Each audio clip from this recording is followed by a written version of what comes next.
You're ruining my life! No! I'm taking back what's mine. My own son gave my credit card to his father-in-law. He did it completely without my permission. I overheard him saying, "Go ahead and use it. He has more than enough." I knew right then I had to do something.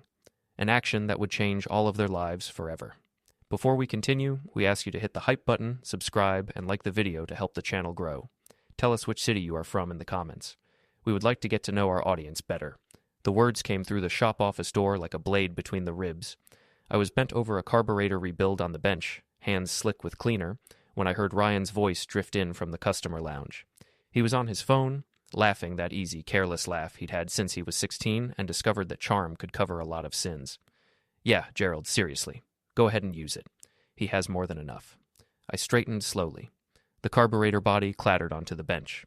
Outside, the autumn sun slanted through the high windows of Dalton Cycle Works, catching dust motes and the chrome of a half-dozen bikes in various states of resurrection. The dyno in the corner sat quiet.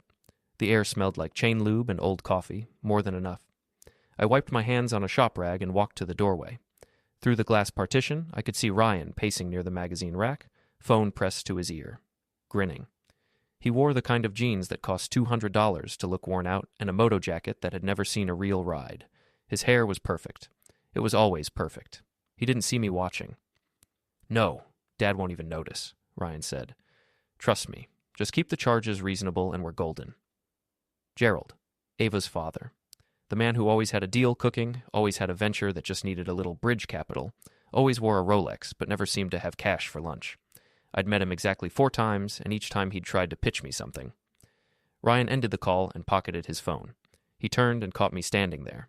For half a second, something flickered across his face. Guilt, maybe, or calculation. "Hey, Dad." He smiled wide. "Didn't know you were still here. Thought you'd gone to pick up that tank." I looked at him. My son, 36 years old. Still thought the world owed him a stage. "I'm here," I said. He waited for me to say more. When I didn't, he shrugged and grabbed his helmet off the counter. "Cool. Well, Ava and I are doing dinner with her folks tonight. I'll swing by tomorrow about that demo bike I wanted to borrow." "Sure," I said. He left. The door chimed. I watched him climb onto his Ducati and throttle out of the lot with more noise than necessary. Then I walked into the office, sat down at the desk Margot and I shared, and opened the banking app on my phone. The carburetor could wait. I scrolled through the recent transactions. There. A charge from 3 days ago at a high-end menswear shop. $460. Yesterday, a restaurant I'd never heard of. $212. This morning, a jewelry store. $830. I took screenshots. Every single one. Then I called the bank. "Dalton Cycle Works, this is Janet Holloway speaking." Janet had been our branch manager for 9 years. She knew our account inside out, knew Margot's voice as well as mine, knew the rhythms of a small business that sometimes ran tight but always ran clean. "Janet, it's Graham. I need to revoke an authorized user on my personal account and freeze any card profiles tied to my name." A pause. I could hear her keyboard clicking. "Of course, Mr. Dalton. Can I ask which user?" "Ryan Dalton, and I want a confirmation number for this call." "Understood. One moment." I put her on speaker and opened the Notes app. While she worked, I typed out a timeline. Dates, amounts, locations, plain facts, no editorials. The truth didn't need decoration. "All right, Mr. Dalton. I've removed Ryan Dalton as an authorized user. All cards associated with his profile are now inactive. Your confirmation number is 883241. Is there anything else?" "Not right now. Thanks, Janet." I hung up and saved the audio recording. One-party consent state. Every word was legal. Then I opened my contacts, found Ryan's number, and hit call. He picked up on the 3rd ring. "Hey, Dad, what's up?" "I heard you talking to Gerald." Silence. Not long, just a beat. Then his voice came back smooth. "Oh, yeah. We were just chatting about, family stuff." "You told him to use my credit card." Another beat, this one longer. "Dad, look, it's not like that. He just needed a little help. And I figured, since you always tell me the shop's doing fine..." "You figured I have more than enough." He exhaled, and I could picture him running a hand through that perfect hair. "Come on, don't make this into a thing. You've always been generous. I didn't think you'd mind." I didn't raise my voice. I didn't need to. "I mind." "Dad." I ended the call, saved the recording, added it to the notes file with a timestamp. Then I sat there in the quiet office, staring at the screen while the sun dropped lower outside and the shop settled into its evening stillness. Margot came in 20 minutes later with takeout. She set the bags on the desk, took one look at my face, and said, "What happened?" I told her, every word. Showed her the screenshots, played her the recordings. She didn't interrupt. That was one of the things I loved about her. 38 years married, and she still knew when to listen and when to act. When I finished, she sat down across from me and folded her hands on the desk. "How much total?" I pulled up the account summary. 1,700 over the last 2 weeks, but that's just what I caught. Could be more. She nodded slowly. Then she opened her laptop and started a new document. "We need a binder. Everything dated and sourced. Bank statements, screenshots, call logs. If we're doing this, we do it right." "I'm doing this," I said. She looked at me over the rim of her reading glasses. "Graham, he's our son." "I know." "And you're sure?" I thought about Ryan's voice on the phone. Go ahead and use it. That easy confidence, that assumption that my money, my work, my 30 years of knuckle-busting labor in this shop was just a reservoir he could tap whenever his image needed a top-up. "I'm sure," I said. Margot nodded once. Then we billed the case. We worked until midnight. She pulled 2 years of statements and started highlighting patterns. Small charges at first. A dinner here, a tank of premium there, then bigger. Clothes, accessories, weekend trips. Always just under the threshold where I'd notice and ask questions. And interleaved with those charges were Ava's social media posts. Margot pulled them up one by one, screenshot, and dated them. A photo of a candlelit dinner with the caption, "Grateful for simple moments when money is tight." Posted the same night as a $200 steakhouse charge. A tearful selfie. Sometimes you have to choose between pride and asking for help. We're struggling, but we'll get through this.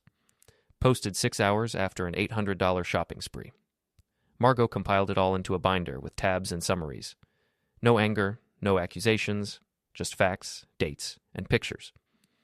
When we finally closed the laptops, she reached across the desk and squeezed my hand. "If they love an audience," she said quietly, "let's give them one. Made of paper." I squeezed back. Then my phone pinged. A bank alert. New activity on the compromised card profile. Flagged because Janet had already started the dispute process. Gerald Pierce, a boutique downtown, $1,100. I looked at Margot. She looked back. "He doesn't know yet," I said. "No," she agreed. "He doesn't." I stood, grabbed my jacket and helmet. "I'll be back in an hour." "Graham, I'm just going to watch." She studied me for a long moment, then nodded. "Helmet cam." "Already planned on it." I took one of the demo bikes, a quiet parallel twin with a low rumble and a camera mount I'd installed for test rides. Clipped the recorder to my helmet, fired up the bike, and rode into the night. The boutique was in the Arts District, all exposed brick and Edison bulbs. I parked half a block down where I had a clear view of the entrance, but stayed in shadow. Kept the bike running, low idle, just another rider taking a break. 10 minutes later, Gerald came out. Tall, silver-haired, expensive overcoat. He was carrying 2 garment bags and laughing into his phone. He walked to a black Audi, popped the trunk, and tossed the bags inside without care. I filmed it all. His face, the license plate, the timestamp on my helmet display. When he drove off, I didn't follow. Didn't need to. I had what I needed. I rode home through streets slick with late rain, the engine humming beneath me, and thought about paper trails and gravity. Some people think revenge is fiery, a burst of anger, one explosive moment, and it's over. They're wrong. Real revenge is cold and patient, built brick by brick until the weight is undeniable, and I had all the time in the world. The next morning, I called Tessa Monroe. Tessa was an attorney who specialized in small business law and had helped me with contract disputes and lien filings over the years. Sharp, thorough, and utterly uninterested in drama. She dealt in documentation. "Graham," she said when she picked up, "it's early. What's wrong?" "I need to know how to repossess property I still legally own, even if someone else is holding it." A pause. "Is this about a bike?" "A custom build, unpaid, and I need to do it in a way that holds up under scrutiny." "Public scrutiny?" "Very public." I heard her lean back in her chair. "Tell me everything." I did. The credit card, the charges, Ryan's habit of borrowing bikes and equipment without returning them, and the big one, the custom chopper I'd built for him 2 years ago. He'd promised to pay in installments. He'd made exactly one payment and then stopped answering questions about it. The bike had been sitting in his garage ever since, slowly becoming his in everyone's mind except the law's. When I finished, Tessa was quiet for a moment. Then she said, Do you have a signed service order? Yes. Itemized? Down to the washers. Payment terms? In writing. Monthly installments. He's 11 months delinquent. VIN documented. Photographed and logged. Then you file a UCC-1. Establishes your security interest in the bike as collateral for the unpaid work. Once that's on record, you have legal standing to repossess if he defaults, which he has. How long does the filing take? 3 business days to process. After that, it's enforceable. I drummed my fingers on the desk. And if he tries to move it or sell it before then he's disposing of secured collateral, which is a separate problem for him, not you. But Graham, if you're planning to make this public, you need to be airtight. Every document perfect, every step defensible. Because if you're wrong, you're the one who will look bad. I won't be wrong. Good. Send me the service order, payment agreement, and VIN documentation. I'll draft the UCC-1 today. I hung up and pulled the files. Everything was there, exactly as I'd kept it. Margot had taught me early. In business, documentation isn't paranoia, it's survival. By noon, Tessa had the filing ready. I reviewed it, signed it electronically, and watched it enter the public record. 1 brick laid. That afternoon, Margot went to the bank in person. She met with Janet, presented the evidence binder, and requested a formal review of every charge on the disputed card profile. She also handed over a signed letter revoking any informal guarantees or co-signer arrangements I'd ever made with Ryan, verbal or otherwise. Janet took notes, made copies, and assured us everything would be processed within 48 hours. These things take time, she said, but once the flags are in place, any further attempts to use those accounts will be declined immediately. Margot smiled. That's all we need. When she got home, she found me in the shop office, staring at my phone. What now? She asked. I turned the screen toward her. Ava's latest Instagram story. A photo of her and Ryan at brunch. Mimosas catching the light. Her smile wide and bright. The caption read, "Blessed beyond measure, even when the world says no." Margot raised an eyebrow. That's bold. It's stupid, I said. She's building a narrative that doesn't match the receipts. Then let the receipts speak. I thought about that. Then I opened my photo library and started building a collage. Ava's posts on one side, dated and captioned. On the other side, the corresponding bank charges from the same days. No commentary, just images, dates, and numbers. When I finished, I didn't post it publicly. Instead, I sent it directly to 3 people. A local motorcycle journalist who'd featured the shop in a magazine piece last year, the organizer of a regional charity ride Ryan had participated in, and a rep from one of the gear companies that had sponsored him for social media content. The message was identical each time. Thought you'd want to see this before it becomes a wider conversation. Let me know if you have questions. Then I put my phone down and went back to work. An hour later, my phone buzzed. The journalist. Graham, what is this about? Exactly what it looks like. Is this going public? Not yet, but it might. Thought you'd appreciate a heads up. A pause. Appreciate it. Let me know if you need anything verified. The second reply came 20 minutes later. The charity ride organizer. This is concerning. We'll need to review. The third never replied. But that night, Ava's post had 30 fewer likes than it had an hour before, and 2 of the comments were simple question marks. The room was tilting. Margot and I ate dinner in the kitchen, the binder open on the table between us. She'd added new sections, a timeline of every demo bike Ryan had borrowed and failed to return on time, a list of tools he'd taken from the shop and never brought back, and a careful accounting of every favor or loan I'd extended over the years that had gone unrepaid. It's not just the money, she said. It's the pattern. I know. He thinks you're a resource, not a person. I didn't answer. I just turned the page and looked at the numbers. That night Ryan called. I let it ring through to voicemail. Hey, Dad, it's me. Look, I don't know what's going on, but my card got declined today and Ava's freaking out. Can you call me back? We need to talk about this. I deleted the message without saving it. There was nothing to talk about. Not yet. The next morning, a formal letter arrived via certified mail. Return address, Ryan and Ava's home. Margot opened it at the kitchen table while I made coffee. It's from Ryan, she said. He wants a family meeting to clear up any misunderstandings and restore trust. I poured 2 mugs, set one in front of her, and read over her shoulder. The letter was polite, carefully worded, probably drafted with Ava's help. It referenced communication breakdowns and assumptions, and asked if we could meet in a neutral space to work through this together. I sipped my coffee. Then I sat down, pulled out a sheet of paper, and wrote a single sentence in reply. "Put it in writing." Margot smiled. "You think he will?"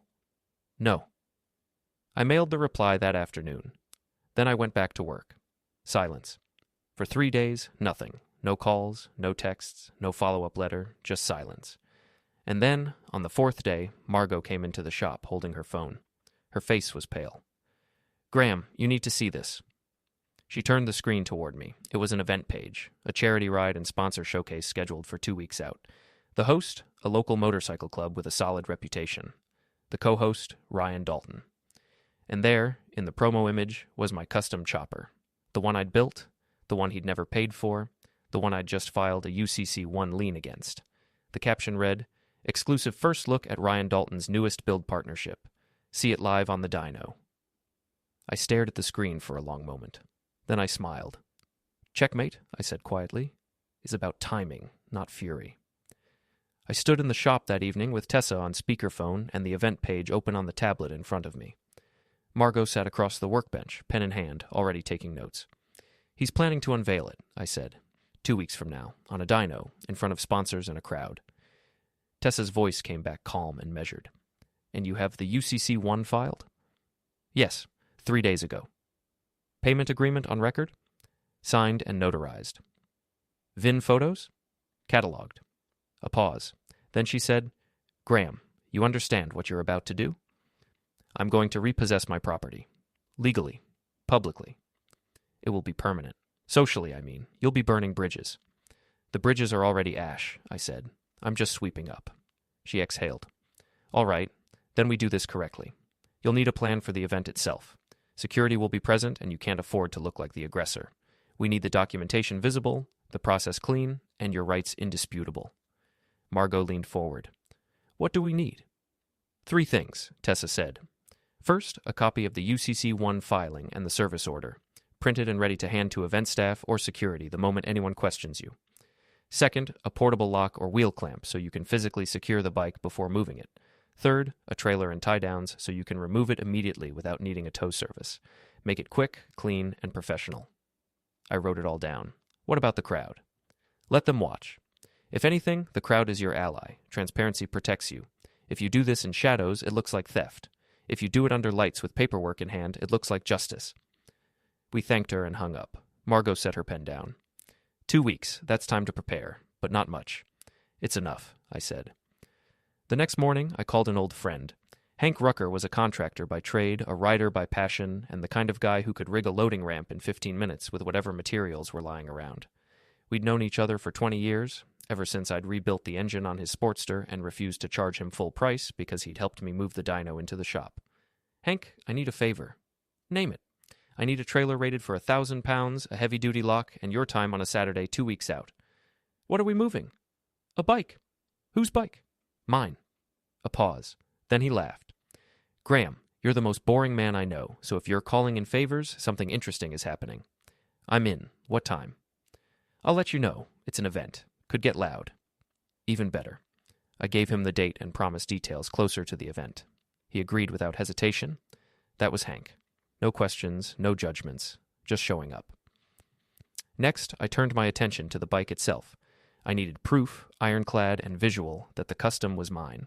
The VIN was already documented, but I wanted more. I wanted every angle, every detail, every custom part cataloged so thoroughly that even a casual observer could see the work was mine. I spent the afternoon pulling old build photos from my files.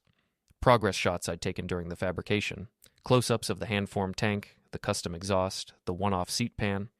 I'd posted a few of them on the shop's social media 2 years ago when I'd been proud of the work and naive enough to think Ryan would actually pay for it. Now those photos were evidence. I compiled them into a folder, backed them up to 3 separate drives, and printed a physical set. Then I called Noah Price. Noah was a private investigator I'd worked with once before when a customer had skipped town owing me $6,000 for a rebuild. Noah had found him in 4 days and helped me recover the bike legally. He was thorough, patient, and expensive, but he played by the rules. "Graham Dalton," he said when he answered. "It's been a while. I need eyes on someone, legal observation only. No trespassing, no contact. Just documentation." "Who?" "My son." That got his attention. "Go on." I explained the situation, the charges, the bike, the event. I needed to know if Ryan was planning anything else, if Gerald was still using cards tied to me, and if there were any other assets or equipment I'd loaned out that might be at risk. I can do that, Noah said, but it's going to take time. And if I find anything, I'm giving you facts, not opinions. That's all I want. Hourly rate is $150, retainer up front. Done. I wired him $2,000 that afternoon. By evening, he was already sending me updates, surveillance photos of Ryan meeting with Gerald at a coffee shop, timestamps and locations, a log of Gerald's car entering and leaving Ryan's neighborhood. All of it clean, all of it legal, all of it damning. Margot added it to the binder. 1 week before the event, I executed the next phase. I contacted the sponsors. Not all of them, just the ones whose logos appeared on Ryan's social media and whose names were listed on the event page. 3 companies, a helmet manufacturer, a gear brand, and a local motorcycle dealership that supplied demo bikes for promotional rides. I sent each of them the same packet, a cover letter, the timeline Margot had built, copies of the bank statements with charges highlighted, screenshots of Ava's contradictory posts, and a simple statement of fact about the unpaid custom. No threats, no demands. Just information, dated and sourced, with an invitation to contact me if they wanted to verify anything. The helmet company replied within 2 hours. Mr. Dalton, thank you for bringing this to our attention. We'll be reviewing our association with Mr. Dalton and will be present at the event to observe. The gear brand took longer, but their reply was similar. We appreciate transparency. We'll assess the situation on site. The dealership didn't reply at all, but that night, Ryan's post promoting their demo bikes disappeared from his feed. The pressure was building. I could feel it in the calls that started coming. Not from Ryan, not yet, but from mutual acquaintances, people who'd heard whispers, who'd seen the cracks forming, who wanted to know what was really going on. I didn't lie to them, but I didn't volunteer either. I answered questions with facts and let them draw their own conclusions. And slowly, quietly, the community started choosing sides. Not loudly, not publicly, but in the small ways that matter. A comment left unresponded to, an invitation quietly rescinded, a sponsor logo removed from a website. The room was tilting faster now. 5 days before the event, Ryan finally called again. This time, I answered. Dad. His voice was tight. We need to talk. I'm listening. I don't know what you're doing, but it needs to stop. People are asking me questions, sponsors are pulling back, Ava's a wreck. Questions about what? You know what? Say it. A long pause. Then anger creeping in. About money.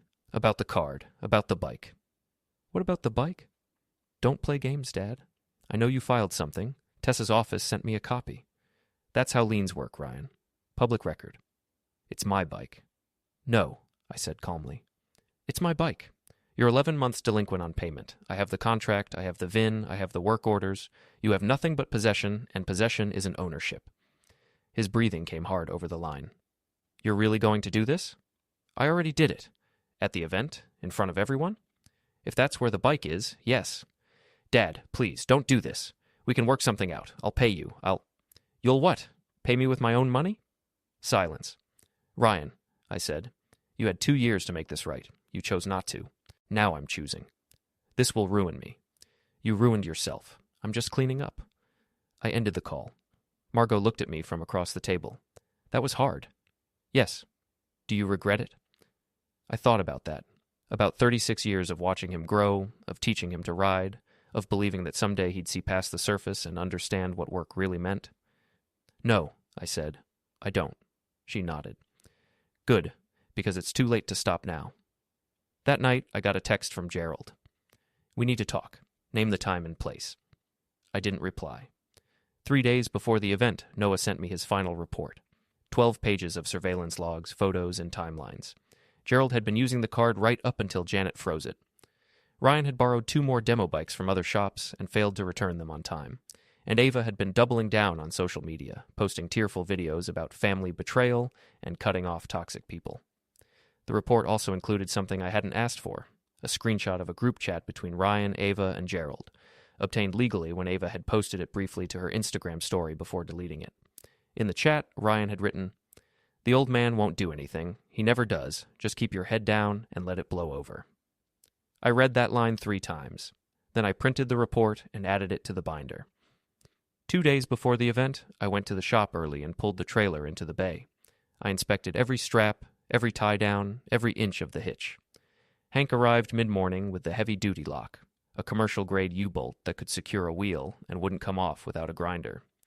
"This is serious hardware," he said, hefting it. "What are we expecting?" "Resistance." "From your son?" "From everyone around him." He nodded slowly. "You sure about this, Graham?" I looked at him. "Would you let someone steal from you and smile about it?" "No." "Neither will I." We loaded the trailer with ramps, tie-downs, and a rolling dolly, everything I'd need to move a bike quickly and cleanly. Then we ran through the plan 3 times until it was smooth. The night before the event, Margot and I sat in the living room with the binder between us. She'd added a final section, a printed copy of the UCC1 filing, the signed service order, and a 1-page summary of the facts written in plain English. "This is it," she said. "Tomorrow it's real." "It's been real," I said. "Tomorrow is just the reveal." She reached over and took my hand. "Are you ready?" I thought about the years of small cuts, the slow bleed of respect and trust, the assumption that I'd always be there to catch him no matter how far he fell. "Yes," I said. "I'm ready." That night, I slept better than I had in weeks. The morning of the event was clear and cold, the kind of October day where the sky is sharp blue and the air smells like distant wood smoke. I woke at 5, made coffee, and sat in the kitchen while Margot went through the checklist one last time. "Binder? In the truck. Lock? Checked. Trailer? Hitched and loaded. Hank? Meeting us there at 10. She set the pen down and looked at me. "Last chance to back out." I sipped my coffee. "I'm not backing out." We left the house at 8:30 and drove across town to the event venue, a sprawling parking lot behind a warehouse that had been converted into a motorcycle club's headquarters. The charity ride was scheduled to start at 11, with the sponsor showcase and dyno demo beginning at noon. By the time we arrived, the lot was already filling up. Bikes lined the fence, vendors were setting up booths, and a stage had been built at the far end with a dyno positioned right in the center under a canopy of lights. And there, gleaming under those lights, was my custom chopper. It sat on the dyno drum like a trophy, every curve and angle exactly as I'd built it. The tank I'd hand-formed, the exhaust I'd bent and welded, the seat pan I'd stitched myself because Ryan had wanted something unique. It was beautiful. It was mine. I parked the truck at the edge of the lot where I'd have a clear exit path, backed the trailer into position, and set the brake.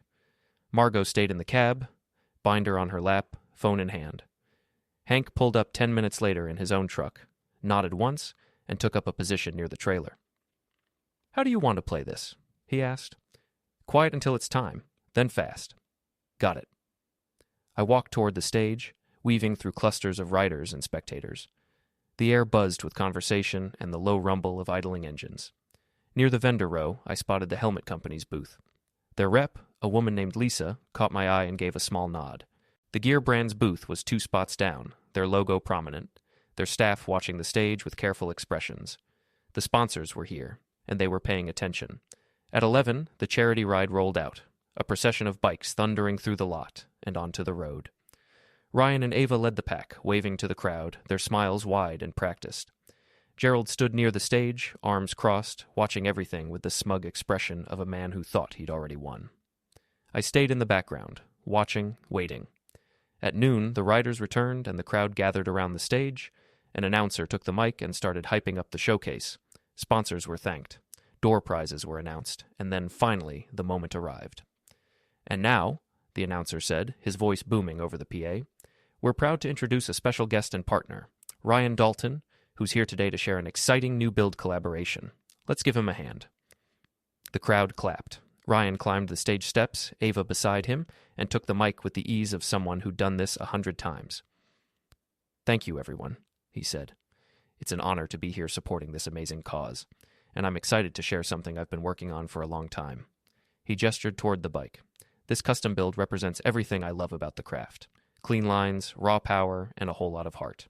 Today, you'll see it come to life on the dyno, and I couldn't be prouder." The crowd cheered. Camera phones went up. Ava beamed.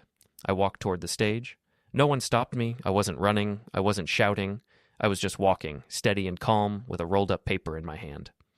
I reached the steps and climbed them. The announcer saw me coming and hesitated, glancing at Ryan. Ryan's smile faltered. "Dad?" he said into the mic, his voice uncertain. "What are you—" I stopped 3 feet from him, unrolled the paper, and held it up so the nearest cameras could see. "This bike," I said clearly, loudly enough to carry without the mic, "is not his. It's mine. Unpaid for 2 years. I have the lien, I have the service order, I have the VIN." The crowd went quiet. Ryan stared at me. "Dad, don't do this." I turned to the announcer. "I need you to stop the dyno demo. Ownership is in dispute, and I'm here to reclaim my property." The announcer looked at Ryan, then at me, then at the paper in my hand. "Sir, Call your event coordinator," I said. "I have documentation." For a long moment, no one moved. Then a man in a staff shirt hurried onto the stage, took the paper from me, and read it. His eyes widened. He pulled out a radio and spoke quickly into it. 30 seconds later, a woman in a blazer, the event organizer, climbed the steps and approached. I handed her a second copy of the UCC-1 filing, along with the service order and a printed photo of the bike's VIN plate. She read it all, looked at the bike, looked at Ryan. "Mr. Dalton," she said to Ryan, "do you have proof of ownership?" Ryan's face went pale. "It's my bike. He built it for me." "Do you have a title?" "He never gave me one." "A receipt showing full payment?" Silence. She turned to me. "And you have a filed lien?" "Yes." She looked at the paper again, then at her staff member.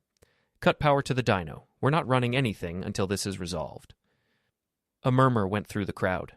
Phones were definitely recording now. Ryan grabbed the mic. "This is insane. Dad, we can talk about this. Just not here. Not now." I turned to face him fully, and for the first time, I let my voice carry across the whole lot. "You told Gerald to use my credit card because I had more than enough. I recorded that call. You borrowed my money, my tools, my reputation, and you never once thought you'd have to pay it back. You thought I'd just let it go, that I'd be the quiet old man who kept the lights on while you took the applause." His mouth opened, but no sound came out. I turned to the organizer. "I'm removing this bike. Now. I have a trailer. I have the documentation. If anyone tries to stop me, I'll call the police and let them sort it out." She hesitated, then nodded. "Go ahead." I walked down the steps. Hank was already moving, pulling the dolly from the trailer and rolling it toward the stage. Together we climbed up, and I snapped the heavy lock onto the front wheel with a loud final click. The crowd watched in absolute silence. Ryan tried one more time. "Dad, please." I didn't look at him. I tipped the bike off the dyno drum onto the dolly and started rolling it toward the ramp. Hank took the other side. We moved in sync, smooth, and practiced. Behind us, Ava's voice rose, shrill and panicked. "This is slander. He's lying. Someone stop him." But no one did.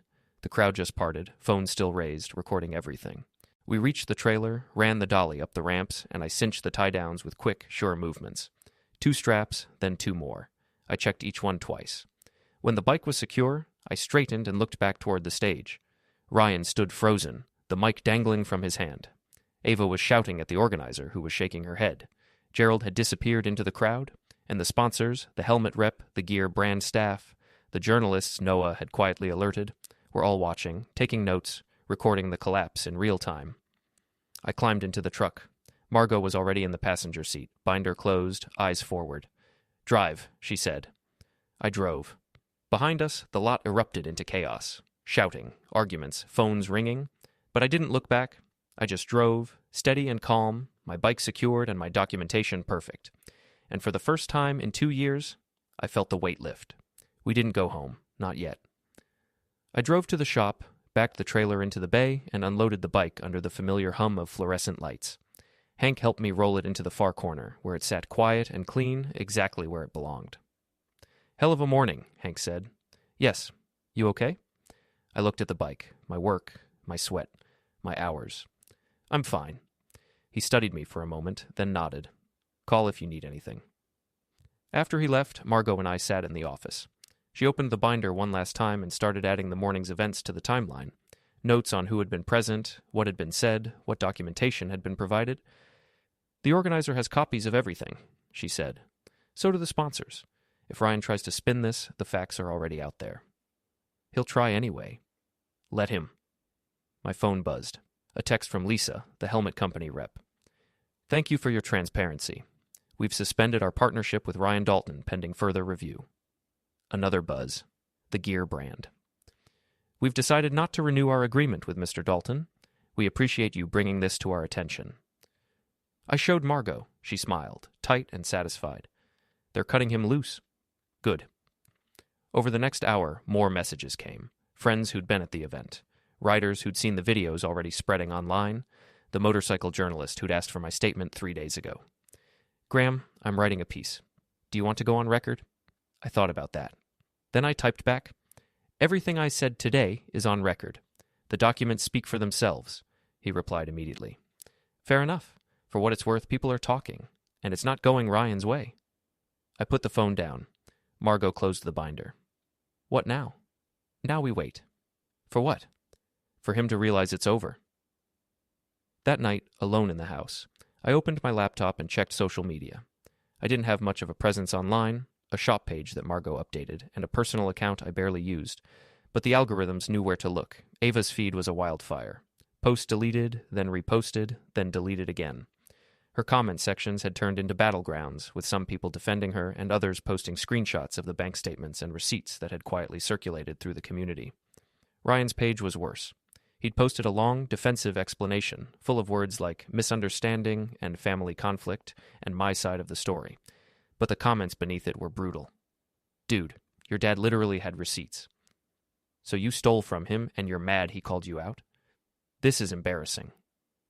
One commenter had posted a side-by-side photo. Ryan on stage, smiling beside the bike, and me walking up the steps with the lean in my hand. The caption read, "When the paperwork shows up." It had 600 likes. I closed the laptop. The next morning, Gerald called.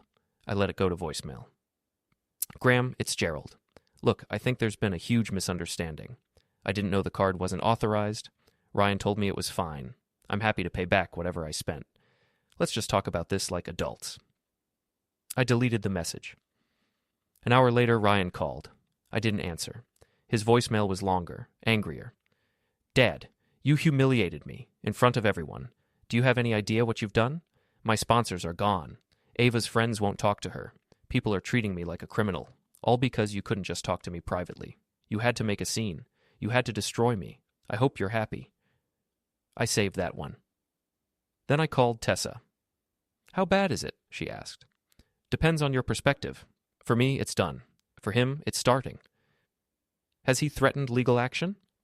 "Not yet. He will. Or his lawyer will. Be ready for a demand letter claiming emotional distress, defamation, something. Let them send it. Graham, if they do, don't engage. Forward it to me immediately. Any response you make without counsel will be used against you." Understood. 3 days after the event, the demand letter arrived. It came via certified mail, signed by an attorney I'd never heard of. The language was aggressive and vague, full of phrases like intentional infliction of emotional distress, public humiliation, and reputational harm. It demanded I return the bike, issue a public apology, and pay $15,000 in damages. I read it twice. Then I scanned it and emailed it to Tessa. She called back within the hour. "This is garbage," she said. "Legally, it's a bluff. He has no standing. You repossessed your own property with documented proof of ownership and default. Everything you did was lawful. The fact that it happened publicly doesn't change that. So what do I do?" "Nothing. I'll draft a response. It'll be polite, factual, and it'll make clear that you're prepared to defend your actions in court if necessary. That should be enough to shut this down." "And if it's not?" "Then we go to court and he loses. But it won't come to that. This letter is posturing. He's hoping you'll fold to avoid the hassle." "I'm not folding." "I know." Tessa sent her response 2 days later. I never saw Ryan's reaction, but the lawyer never contacted us again. That same week, the journalist's article went live. It was titled, "When Paperwork Becomes Justice: A Motorcycle Shop Owner's Battle Against Financial Exploitation." The piece was thorough and fair. It laid out the timeline, included excerpts from the service order and UCC-1 filing, and quoted several sponsors and community members who'd witnessed the repossession. It didn't editorialize. It didn't need to. The facts told the story. Within 24 hours, the article had been shared across motorcycle forums, social media groups, and even a few national blogs. Comments poured in by the hundreds. Good for him? Protect your work. This is what accountability looks like. Family or not, theft is theft. A few defended Ryan, claiming I'd gone too far, that I should have handled it privately. But those voices were drowned out by the majority who saw the receipts, the timeline, and the careful documentation, and sided with me. I didn't read all the comments. I didn't need to. The verdict was already in. 2 weeks after the event, Ryan and Ava moved out of their house. I heard it from a neighbor who knew Margot, who mentioned it casually over coffee. They'd put the place up for rent, packed up in a hurry, and left town. No forwarding address. Ava's social media went dark. Ryan's accounts were deleted entirely. Gerald stopped calling. The community moved on, the way communities do. New gossip, new drama, new stories.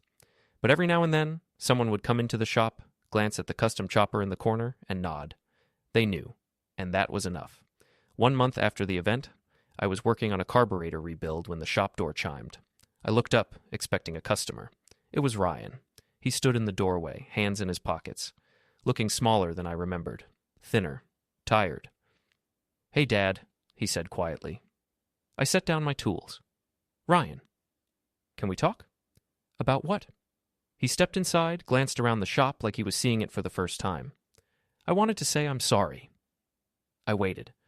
"I was wrong," he continued.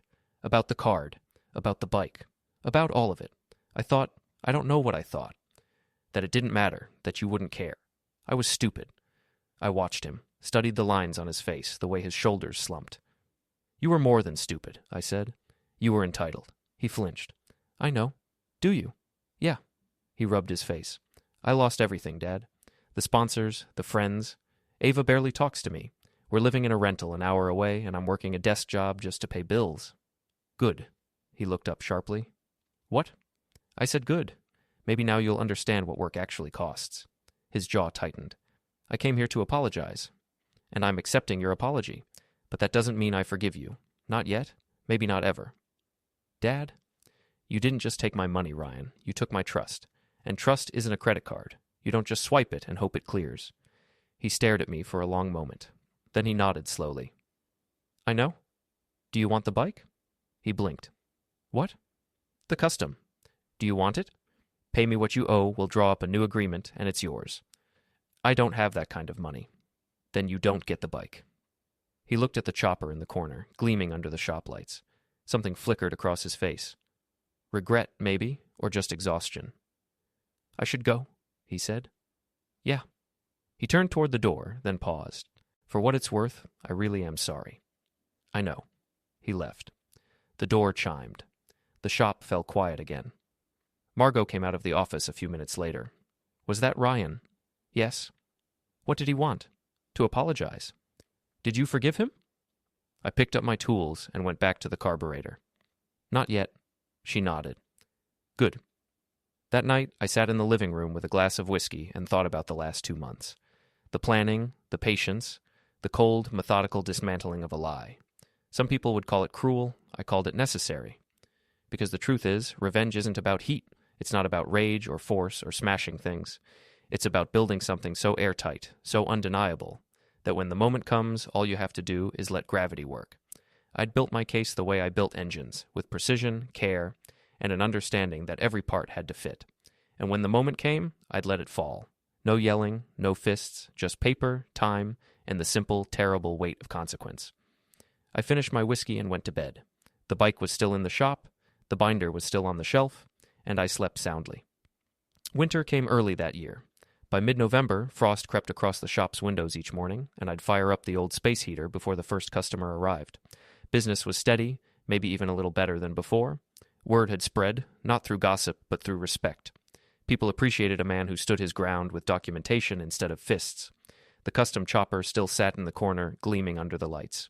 Occasionally someone would ask about it, and I'd give them the short version. They'd nod, glance at the VIN plate, and we'd move on to talk about their own bikes. Margot and I settled back into our rhythm. She managed the books, I managed the wrenches. We didn't talk about Ryan much. There wasn't much to say, but one cold afternoon in early December, my phone buzzed with a message from Noah Price. "Thought you'd want to know. Gerald Pierce was picked up yesterday on an unrelated fraud charge. Small-time stuff, but it's making the rounds." I read it twice, then replied, "Thanks for the heads up."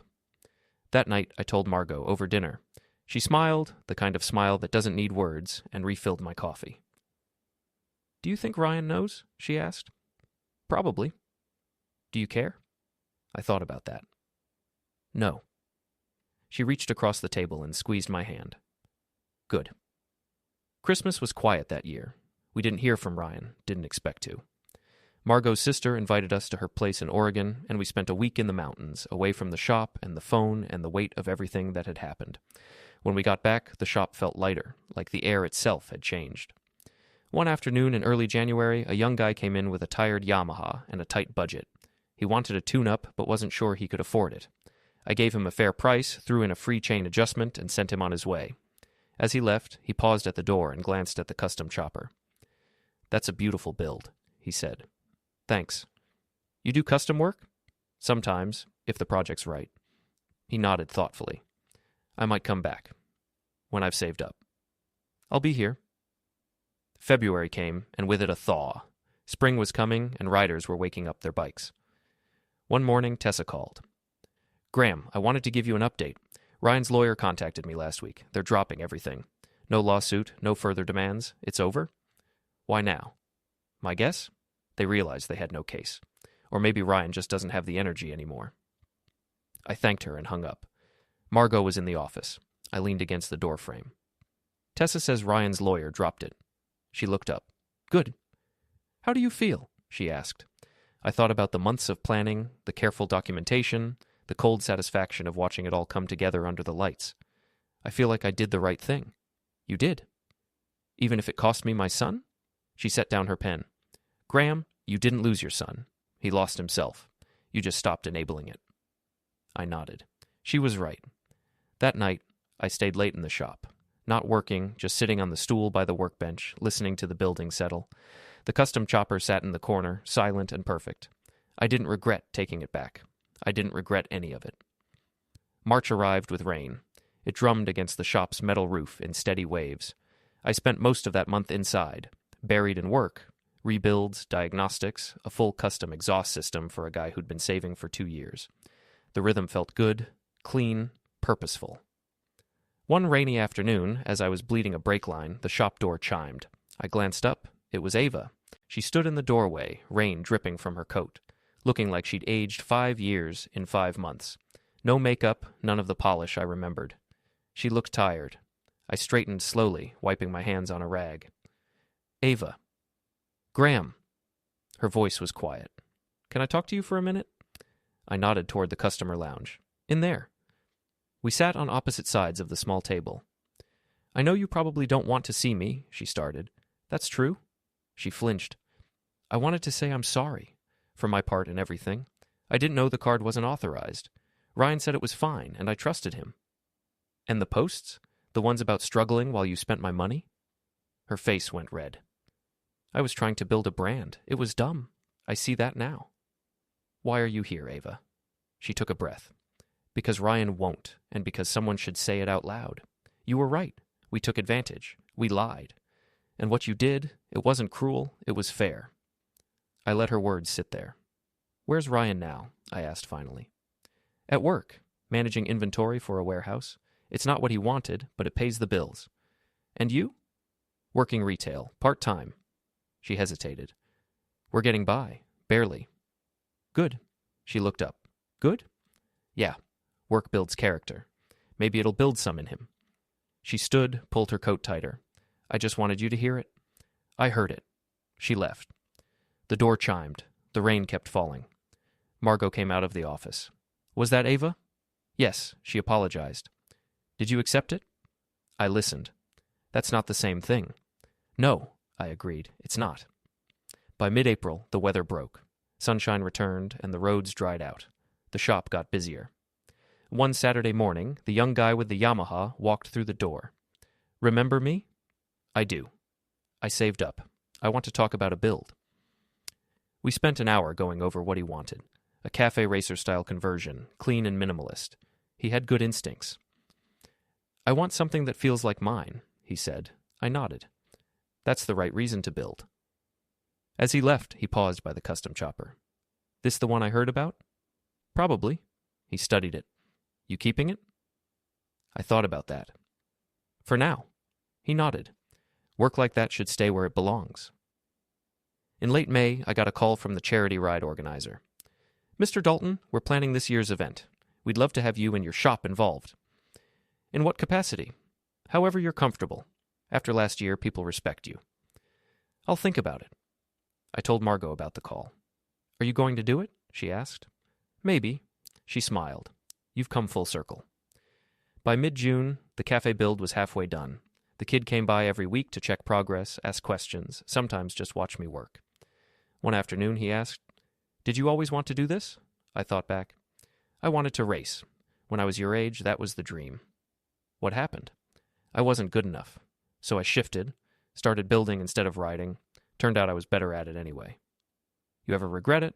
No, not even a little. In early July, I decided to take the organizer up on her offer. I signed up for the charity ride and agreed to showcase the custom chopper. Not as Ryan's bike, but as mine. The event was scheduled for mid-August, almost exactly a year after the confrontation. One evening, a week before the event, I was locking up when I spotted a figure by the fence. Ryan. I walked over slowly. Ryan. He turned. "Hey, Dad. What are you doing here?" He shrugged. "I was in town, thought I'd stop by." We stood there in the fading light. "Shop looks good," he said. "It is good." A silence stretched between us. Then he said, "I heard you're doing the charity ride this year, showcasing the bike?" "Yes." He looked at me. "I'm glad. It's a good bike. It deserves to be seen." He turned to leave, then paused.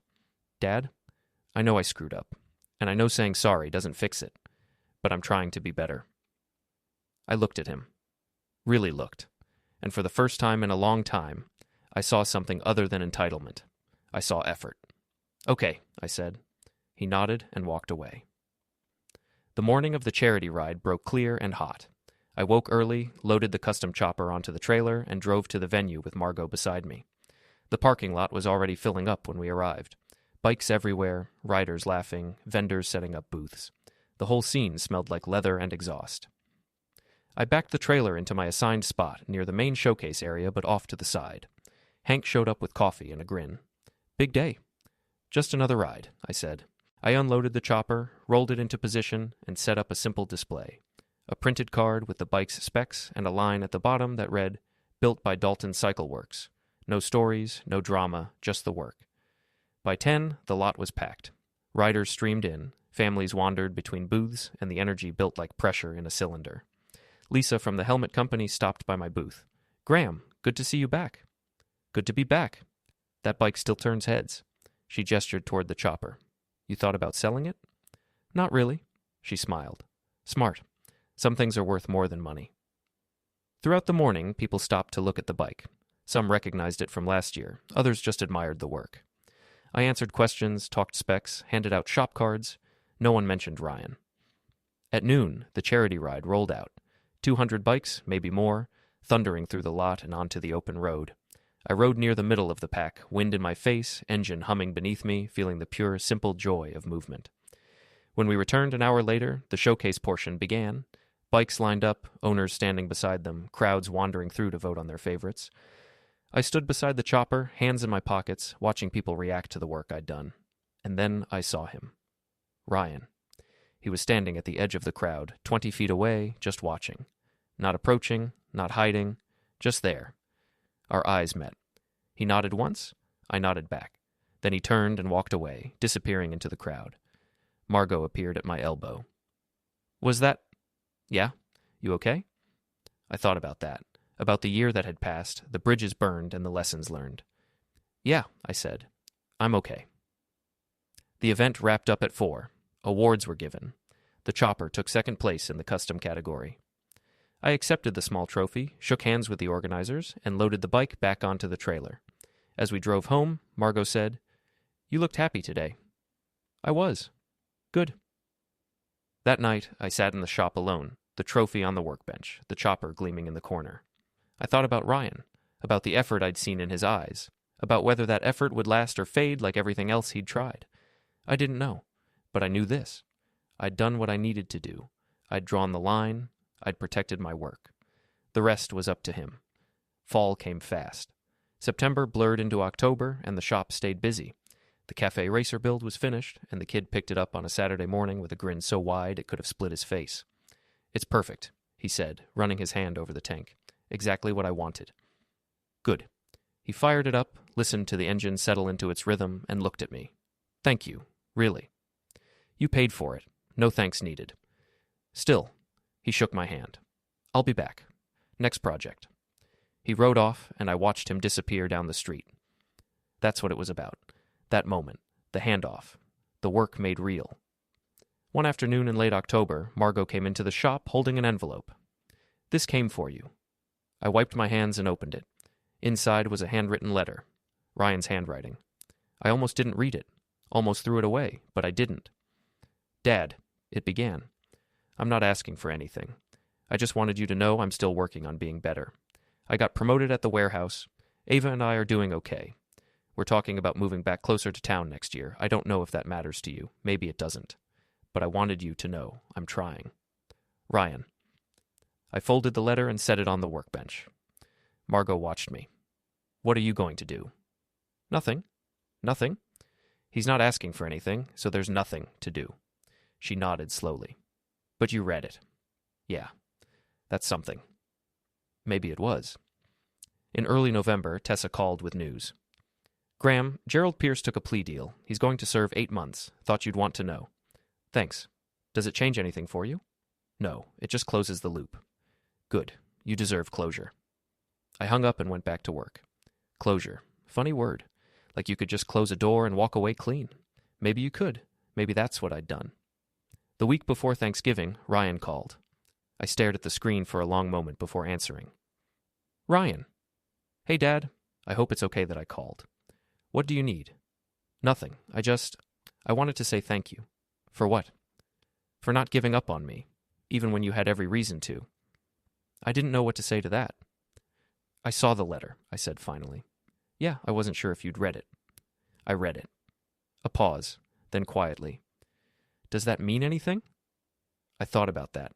About the year behind us and the years ahead. "It means I read it," I said. "The rest is up to you." "I understand."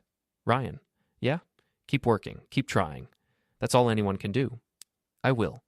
We hung up. Margot looked at me from the office doorway. "How do you feel?" "Tired." "Good tired or bad tired?" "Just tired." She smiled. "That's fair." Thanksgiving came. We spent it at home, just the two of us, with a small turkey and too much pie. We didn't talk about Ryan. We didn't talk about the year. We just ate and watched old movies and let the quiet settle over us like snow. It was enough.